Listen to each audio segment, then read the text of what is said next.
Hi, I'm Bob Balch with the That's Jesus channel. We are in a book study on Earl Irvin West's The Search for the Ancient Order. In the last video, we met Walter Scott, W.K. Pendleton, and David S. Burnett.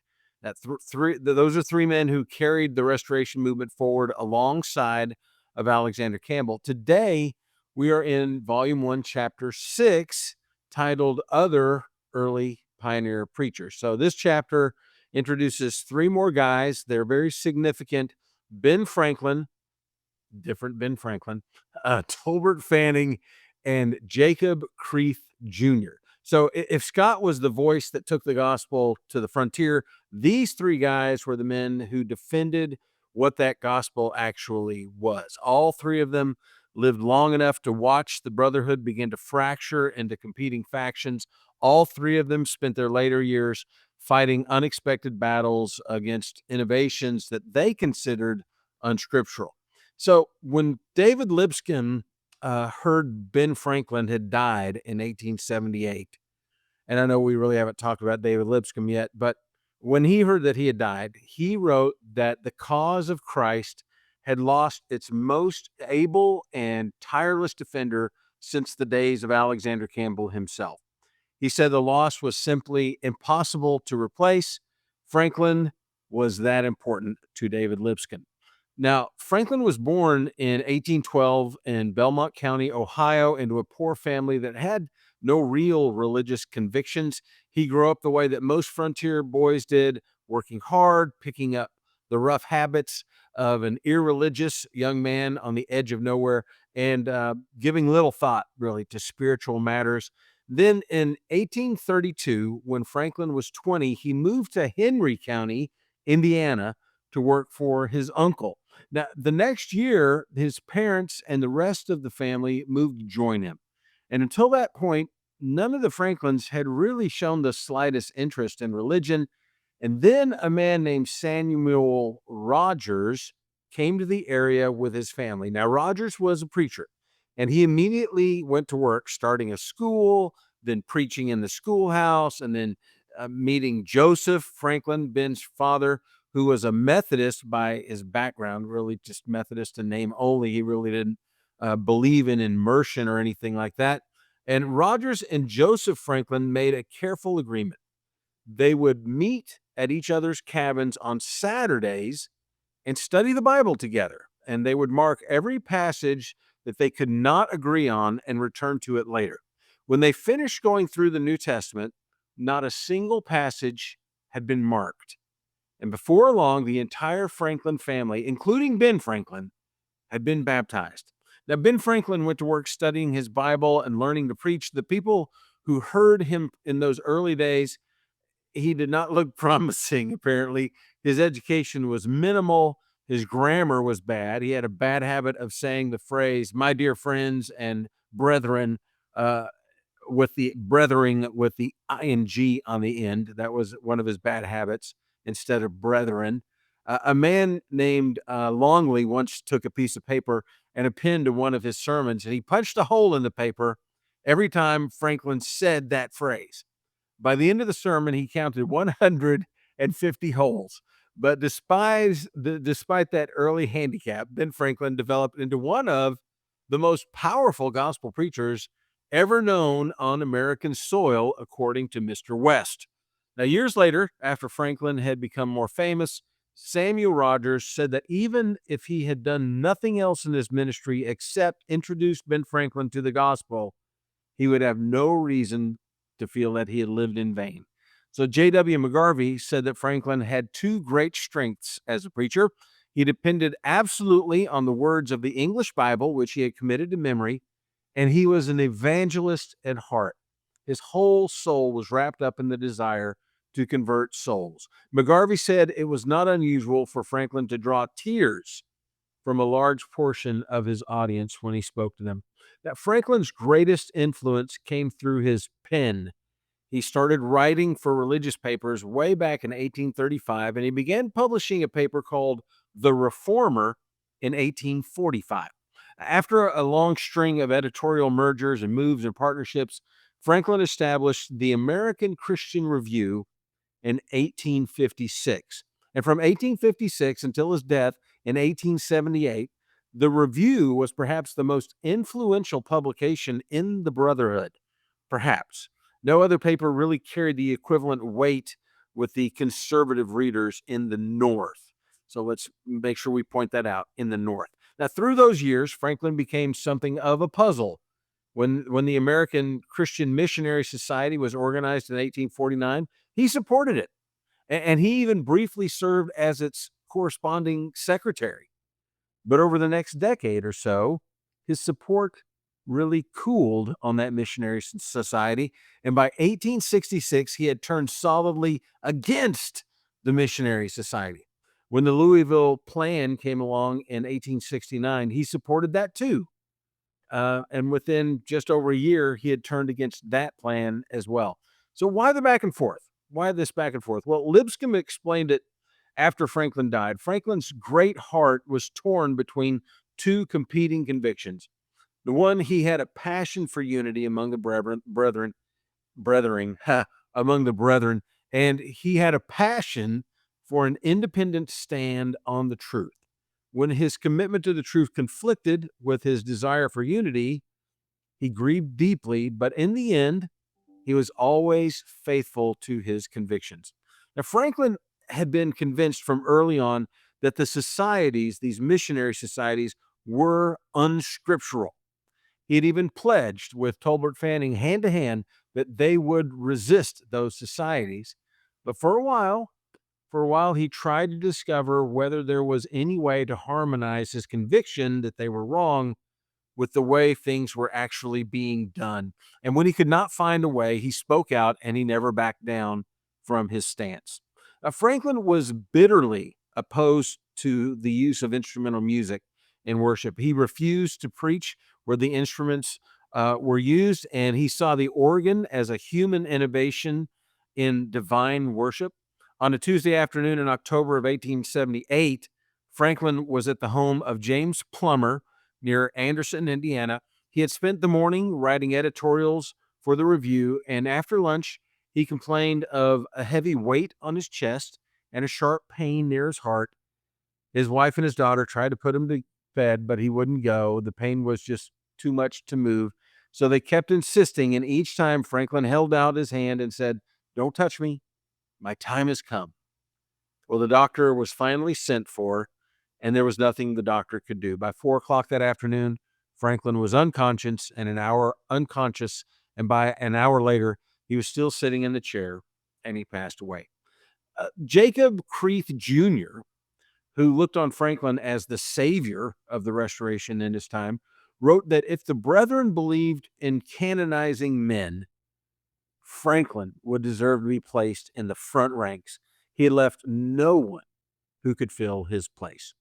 All right, so if Ben Franklin was the most influential preacher in the North, Tolbert Fanning was the most influential preacher in the South. Now, Fanning was a giant, right? Standing tall, weighing somewhere between 200 pounds and 240 pounds at all times. But he was not fat. He was just powerful, strongly built, a guy whose physical strength let him work twice as long as most men, West tells us. And he could spend the entire day at school or on his farm and then write or study until 2 in the morning and still begin again the next day. So he had a powerful brain, he had an iron will, and unflinching courage. He was an independent thinker who decided things slowly and then threw everything he had into what he believed. Some people thought he was overbearing, and his best friends admitted that it was a real weakness. But there was no doubt about his convictions or his courage. So Fanning was born in Tennessee in 1810. He grew up on the Alabama frontier. He heard B.F. Hall. A lot of these people, they use initials instead of names. B.F. Hall preached the gospel in September of 1827. He came forward, he was baptized, and the next morning, he was baptized the next morning by James E. Matthews. And he started preaching almost immediately. He was tall, he was awkward at the time, 6.5-foot teenager, and he dressed in homespun clothes. One older lady told him to his face that he would never be a preacher and he ought to go home and plow the fields. So a pioneer preacher named Jesse Jones told him the same thing. Both of them lived to see the day that Fanning could hold an audience for 3 hours straight, though. So kind of went right back at them and said, I don't think so. T.B. Larimore studied under Fanning in 1867 and considered him a preacher without peer. Fanning believed, no doubt, that the gospel was the power of God unto salvation, and he never tired of preaching it in its simplicity with the power and pathos that carried conviction to the hearts of those who heard him. Okay, so in 1841, though, the Tennessee legislature granted Fanning a charter for Franklin College. Now, the school opened in 1845.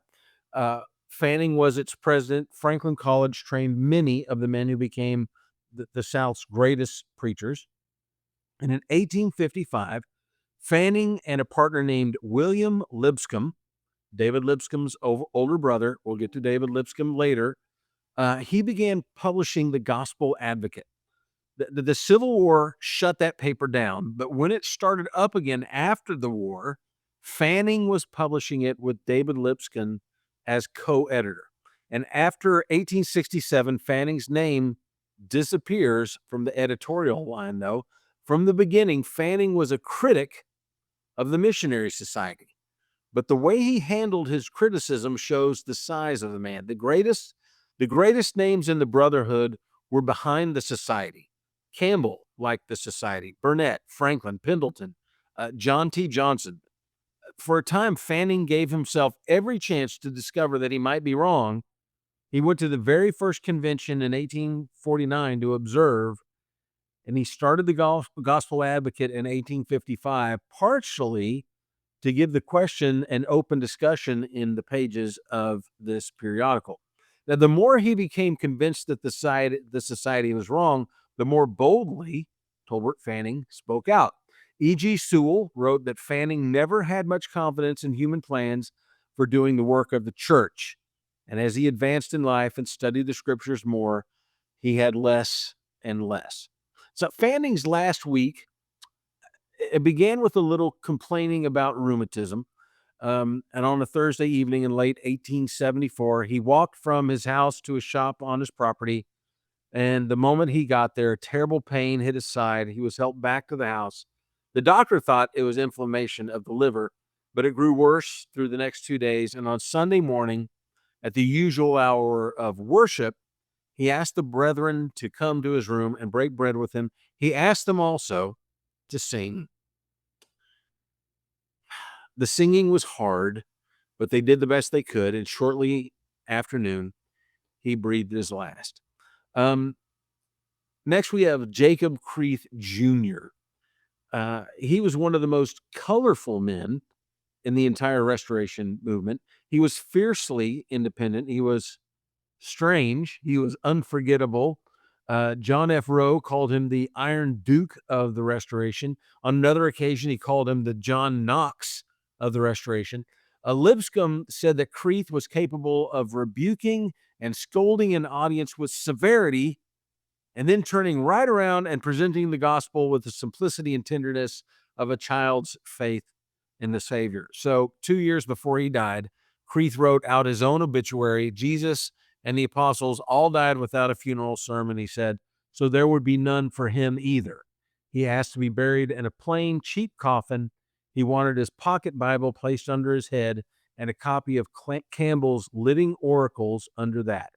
He had lived and fought with his Bible in one hand and the Living Oracles in the other hand, and nothing would suit him better than for those two books, the Bible and a book written by Alexander Campbell, to be buried with him for all time, to be crumbled. They'll all be crumbled together into dust. So Creath, let's talk about him. He was born in 1799 in Mecklenburg County, Virginia. His father was a powerful Baptist preacher. So was his uncle, who was also named Jacob.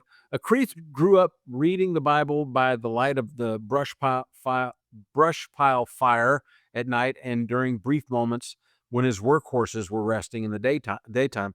So through reading the Christian Baptist, though, remember that's the magazine or the periodical that Alexander Campbell started. Through reading that, he became convinced of restoration principles. He started preaching that creeds had no authority and that conversion came through obedience to the Word of God. The Baptist Church at Great Crossings, Kentucky, where he preached, called him to trial for heresy. John T. Johnson was there. After Creath's defense, Johnson said, absolutely, if they don't let that man alone, the stones of the street will cry out against them. And when the Elkhorn Baptist Association met in Lexington in August of 1830, 3 men were brought up on charges. Raccoon John Smith, we'll get to him, Jacob Creath Sr., and Jacob Creath Jr. None of them were even allowed to speak in their own defense. All 3 of them, because of that, were expelled from Baptist fellowship in Kentucky. So Creath was a man of prayer. There was one scene that captures him better than others. On a Saturday night in June of 1854, a preacher named L.B. Wilkes arrived at a brother's house in LaGrange, Missouri, to preach the next day. He found Jacob Creath already there. That night it rained until almost morning. Sunday dawned bright and clear. The birds are singing in the trees, and the 2 men came down for breakfast. So Creath was silent and meditative. And after breakfast, he said to Wilkes, "Let us take a walk." So they walked about a quarter of a mile in silence, and then Creath pointed and said, "This way." And they walked 200 yards into the woods. There was no path.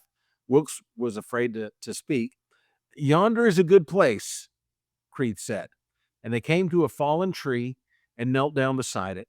And the woods were full of bird song and flowers and the smell of earth and after rain. And Creath said, "Let us pray." And Wilkes wrote about it years later. He said, Creath prayed in a way he had never heard before and never heard again.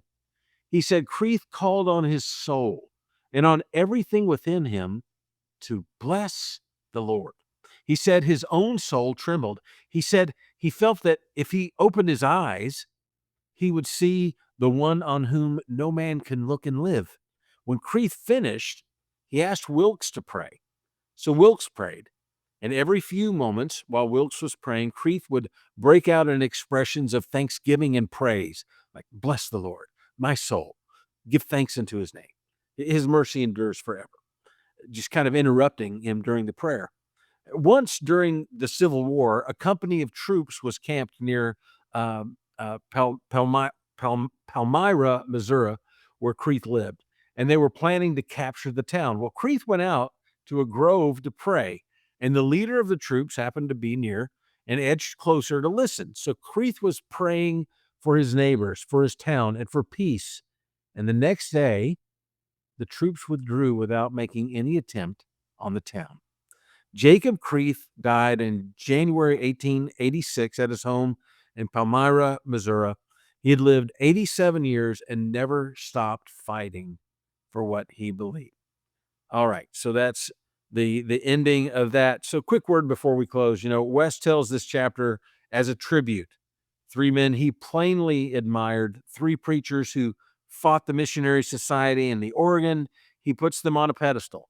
Other historians looking at the same period might give some more space to the men that West treats as the problem, the ones who built the society, the ones who brought in the instrument.